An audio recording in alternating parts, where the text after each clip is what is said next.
वाट निरंतर तिमिर सोवा असो शिशिरही प्रीत सहाही ऋतूंचा बर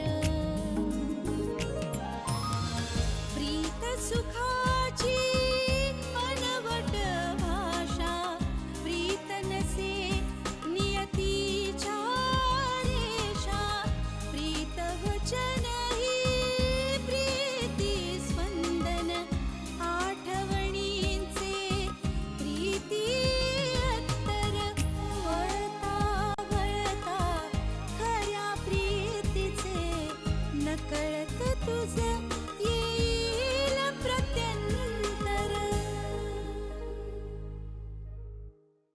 काय नाव काय त्याचं? बिपिन देसाई. हा, बिपिन तो ऍडमिट झालाय आणि त्याची पोझिशन फार क्रिटिकल आहे.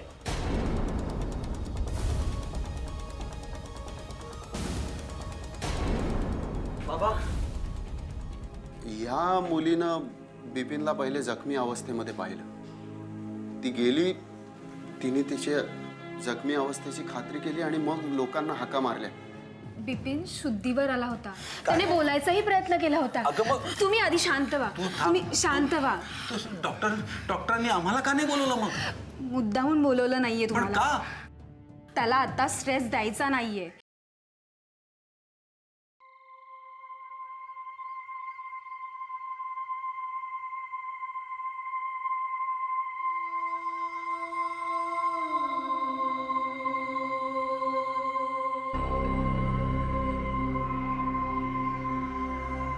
कोण आहे? ओळख. कोण आहे? अगं प्रयत्न तरी कर. अरे कोण आहेस रे? अगं तू मला विसरलीस, मला ओळखूही नाही शकलीस. कोण आहे? कोण आहे? बिपिन.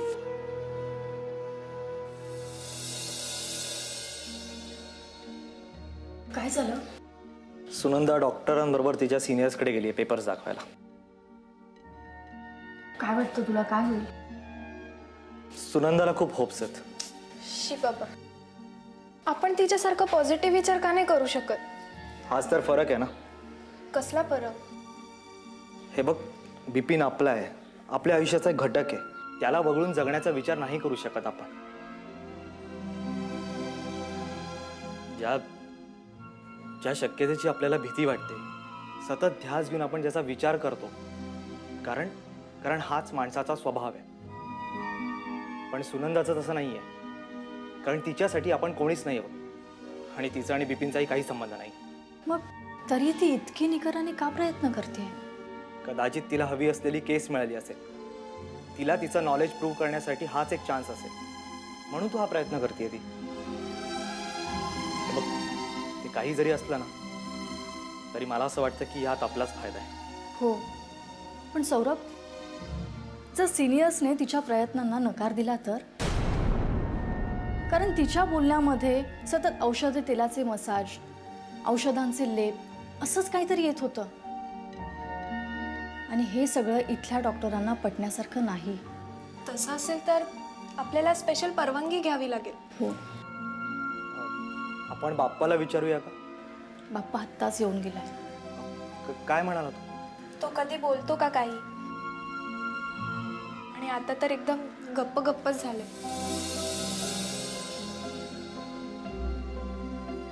कसला विचार करतोयस?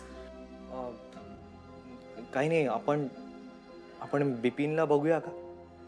लांबून तर लांबून, निदान तो दिसेल तरी. डॉक्टर नाहीये तिथे, आत्ताच गेलेत ते. त्यांच्या असिस्टंटला जर रिक्वेस्ट केली तर कदाचित तो बघू देईल आपल्याला. कदाचित देईल असं वाटतंय. चल चल लवकर. चल चल. काय झालं? मी बिपिनला अशा अवस्थेत नाही बघू शकत. मी नाही येणार, तुम्ही जा. हे बघ, आपण असं शहाण्यासारखं वागायला हवं ना. हा, शांत हो, रडू नको. त्याला काही झालं नाही. हा, तुम्ही जा ना, मी नाही येणार. अगं काही होत नाही. चल. नाही, तुम्ही जा. तू शांत हो आधी. बघ, शांत हो.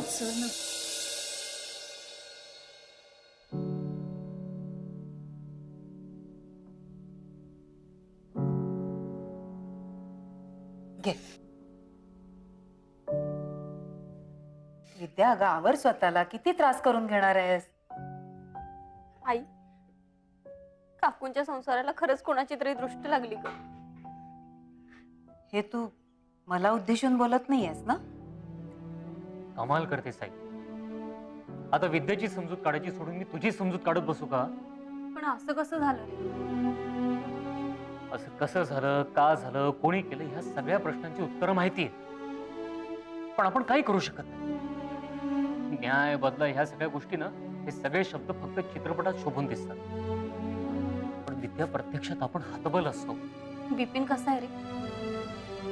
विद्या, अगं इतक्या लांबून तू बिपिनला बघायला धावत आली आहेस ना, मग आता इकडे बसूनच सगळ्या चौकशा करणार आहेस का? हे बघ, तू फ्रेश हो, मी छान चहा करते, दोघं चहा घ्या आणि जाऊ. असं नाही काय, कधी त्या बिपिनला बघते असं झालं, पण आता मात्र माझ्या पायातली ताकदच संपली. असं म्हणून कसं चालेल?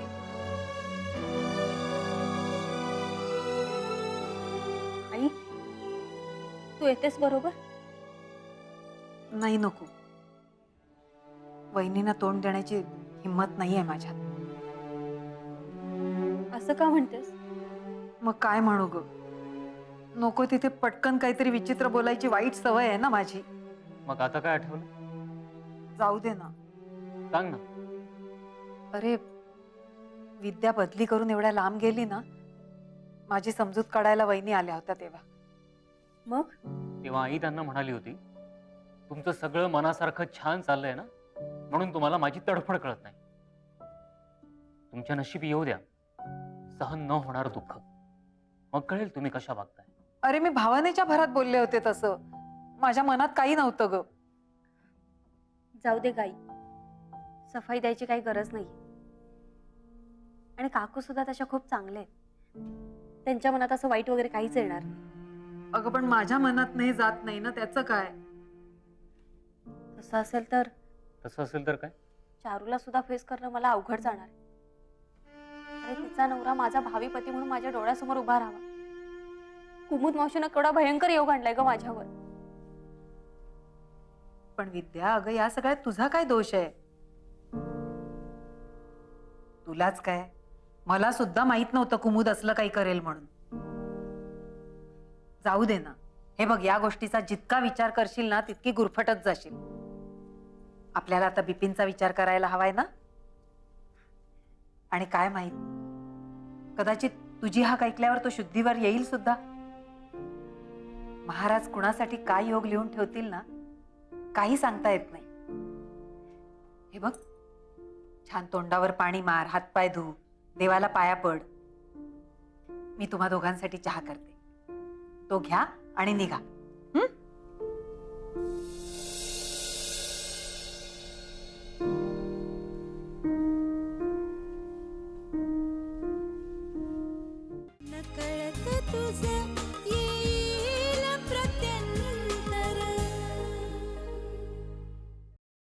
मिसेस देसाई, कुठे निघालात अशा घाईघाईनं? रामरक्षेचं पठण करते ना, त्याचा अंगारा लावायचा होता. अंगारा? हो, हा काय? तुम्हाला मी कसं समजवू? डॉक्टर, मी त्याला अंगारा लावून तशीच मागे फिरेन हो. अहो, मी तुम्हाला समजू शकते, बट प्लीज आम्हाला तुम्ही समजून घेण्याचा प्रयत्न करा. Please try to cooperate. आता मी तुम्हाला आतमध्ये नाही पाठवू शकत. डॉक्टर, मला एकदा तरी त्याला बघू देत हो. तुम्हाला त्याला बघायचंय ना, मी तुम्हाला प्रॉमिस करते, तुम्ही त्याच्यासमोर बसू शकाल, त्याच्याशी बोलू शकाल, अशा अवस्थेत त्याला आणून ठेवीन मी. पण आता मी तुम्हाला नाही पाठवू शकत. पण तोपर्यंत मी काय करू? काकू, तुम्ही धीर धरा, स्वतःला सावरा आधी. तुमचा देवावरती विश्वास आहे ना? माहित नाही आहे की नाही. असं का म्हणता? तुम्ही रामरक्षेचं पठण करता ना? काकू, त्या रामरायावरतीच विश्वास ठेवा. त्याच्यामुळेच मला माझ्या पद्धतीने उपचार करायला संधी मिळतेय. हो, पण ऑपरेशन पार पडल्यावर. ऑफकोर्स डॉक्टर, तुमचं क्रेडिट आणि तुमचं महत्त्व मी अजिबात नाकारत नाहीये,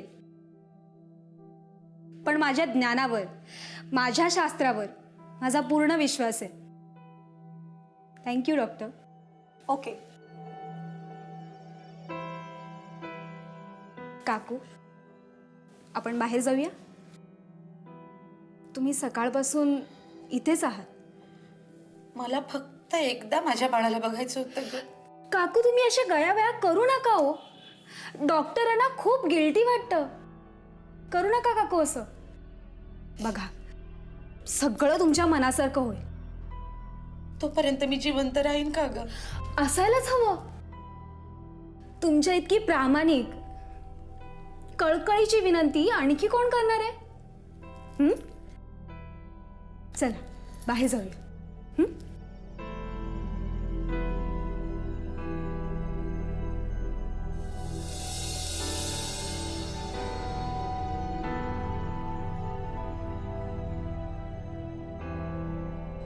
हां ताई, आत्या बोल. नाही, आम्ही आता जस्ट घरी आलो. आई आणि चारू हॉस्पिटलमध्येच आहेत. हो हो, बाबा आहेत. नाही, मी त्यांना फोन देत नाही. नाही अगं, सारखं सारखं तेच बोलून बोलून त्रास होतो त्यांना. हो हो. आणि हे बघ, तूही धावपळ करून येऊ नकोस. बिपिनमध्ये सुधारणा झाली ना की मी तुला स्वतः फोन करून कळवेन. हो, काळजी घे. कोण होतं? ताई आत्या. वाटलंच मला. बरं झालं तिला सांगितलंच धावपळ करून येऊ नकोस म्हणून. आता आणखीन गोंधळ. बाबा चहा घ्या. मला खरंच नकोय बेटा. नको कसं, औषधं घ्यायची आहेत ना. आणि सौरभ, वरनं जरा तांदळाचा डब्बा काढून दे, तोपर्यंत मी वरण भाताचं कुकर लावते. अरे बरं झालं आठवलं. तुम्ही दोघं सिंगापूरला जाणार होतात, त्याचं काय झालं? तुम्ही तयारीला लागा. बिपिन आज ना उद्या बरा होईलच. बाबा, आम्ही कुठेही जाणार नाही आहोत. जोपर्यंत बिपिन स्वतःच्या पायावर उभा राहत नाही तोपर्यंत आम्ही कुठेही जायचा विचार करणार नाही आहोत. अरे हा काय वेडेपणा आहे? हा वेडेपणा आम्हाला मान्य आहे. अरे प्रश्न तुमच्या करिअरचा आहे. हां, त्याचा विचार करा जरा. कमाल करता बाबा. अहो, तुम्हाला वगळून आमचं आयुष्य काही उरतं का? आणि खरं सांगते, बिपिनच्या या दुःखासमोर आमचं करिअर, आमचं आयुष्य आम्हाला काही महत्त्वाचं वाटत नाही. देवाने आमचा बिपिन आम्हाला परत द्यावा. मग आयुष्यभर आम्ही आमटी भातावर सुखाने राहू. पण आता आयुष्यात बिपिन इतकं दुसरं काहीही महत्वाचं नाहीये बाबा.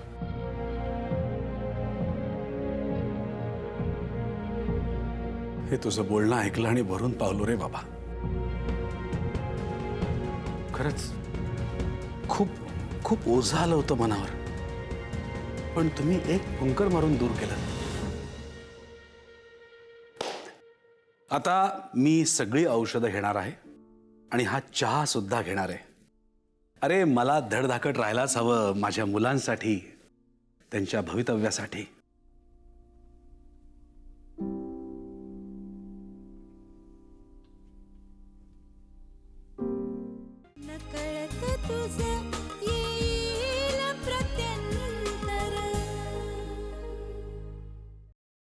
Excuse me doctor. येस, एक विचारायचं होतं. विचारा. मे बी तुम्ही इरिटेट व्हाल, पण मनाचं समाधान होत नाही आहे डॉक्टर.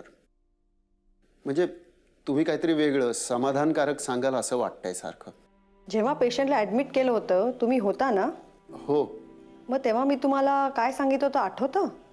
हो, आता तुमच्या दृष्टीनं ती होपलेस केस असेल, पण माझ्या दृष्टीनं. हो, पण तुम्ही त्याचे कोण? मी त्या घराचा जावई आहे. म्हणजे एका अर्थाने जबाबदार व्यक्ती. हो हो डॉक्टर, म्हणजे मी कुठलीही जबाबदारी स्वीकारायला तयार आहे. मग एक महत्त्वाची जबाबदारी घ्याल?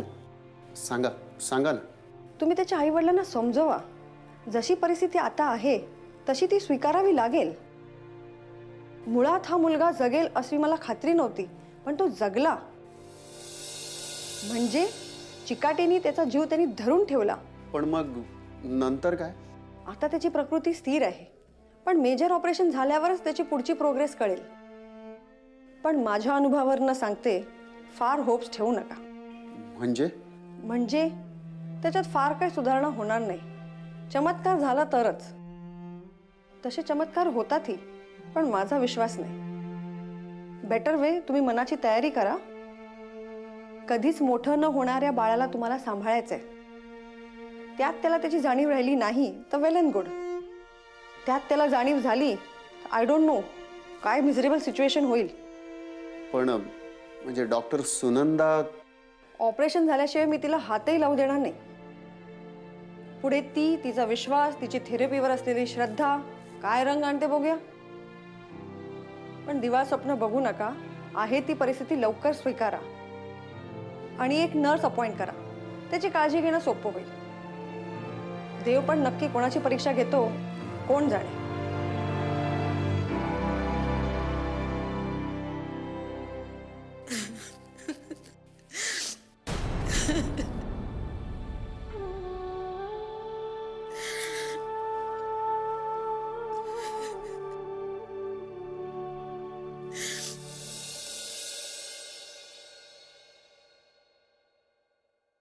काय शोधतेस ग? काय नाही. विद्या, तू काहीतरी शोधतेस एवढं कळतंय मला. काय हवंय? आई अगं इथे आता 2 नॅपकिन ठेवले होते हॉस्पिटलमध्ये न्यायचे म्हणून. ते सापडतच नाहीये. कर्म माझं. काय झालं? अगं माझ्या सवयीप्रमाणे मगाशी नेऊन कपाटात ठेवले. आई तुझी पण कमाल आहे.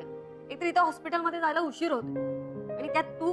आणते मी, आणते. नको, मी घेऊन येते. काय ग नन्ने, बैठकीला आली नाहीस ती? विसरलीस तू? अगं विसरेन कशी, पण नाही जमलं आज. तू त्या बिपिनचं फारच मनाला लावून घेतलेलं दिसतंय. ते तर आहेच ग, पण विद्या पण आली आहे ना. आली आहे ना? कुठे आहे ती? हॉस्पिटलला जायची तयारी करते यार. बरी मी वेळेवरच आले. म्हणजे अगं महाराजांची उदी आणली होती त्या बिपिनसाठी. काय म्हणतेस? हो, आणि हे चरण स्पर्शाचं फुल आहे. पण तू लावेल ना? तूच विचारा तिला. तू आलीस काय? कशी आहेस विद्या? बरी. त्या मुलासाठी आलीस वाटतं. मग यायला नको? सख्खा नसला ना तरी भाऊ आहे माझा. विपुलला जशी राखी बांधते ना तशी त्याला सुद्धा राखी बांधते मी. आणि वेळोवेळी रक्षण केले त्यांनी माझं. कळतात हो मला टोमणे, एवढं काय बोलायला नको. मावशी अगं आता ही काय वाद घालत बसायची वेळ आहे का? जाऊ दे बरं. त्या मुलासाठी, त्या बिपिनसाठी मी उदी आणली होती महाराजांची. आणि त्यांच्या चरण स्पर्शाचं फुल आहे. घे, लाव उदी त्याला. आणि कपाळ लावशील ना त्याच्या? लक्षात राहिलं तर लावे. नमस्कार करून सुद्धा ठेवली नाही आतमध्ये. मावशी थोडं स्पष्टच बोलते. या सगळ्यावर ना माझा अजिबात विश्वास नाहीये. माझा फक्त त्या परमेश्वराला आणि प्रार्थनेवरच विश्वास. आणि तेवढं माझ्यासाठी पुरेसं आहे. बघितलंस?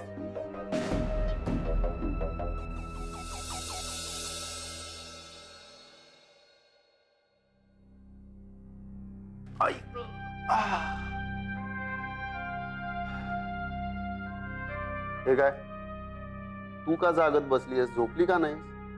तू घरी आल्याशिवाय मी झोपते का कधी? अगं पण मी सांगितलं होतं ना मला उशीर होईल म्हणून. अरे हल्ली तू रोजच सांगतोस उशीर होणार असं. आई तुला नेमकं काय म्हणायचंय?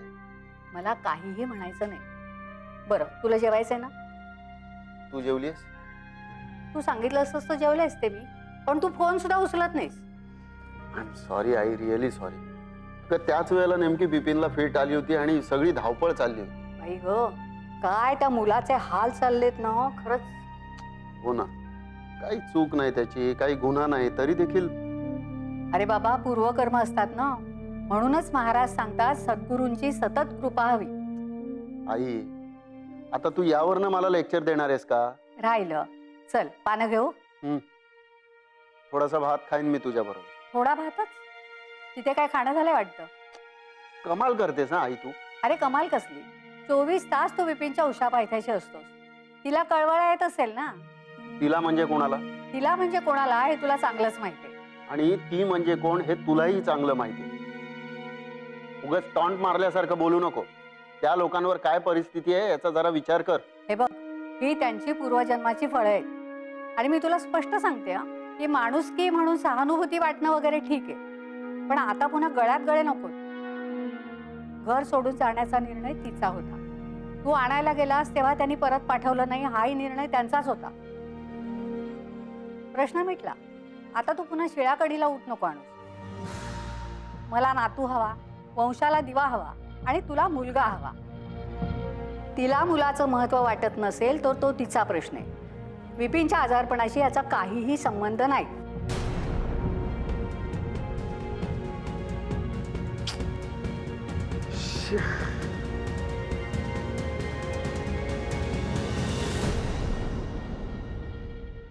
अविनाशला डॉक्टर सांगत होते की कधीच मोठं न होणाऱ्या बाळाला आता आपल्याला सांभाळायचंय, त्याला जपायचंय.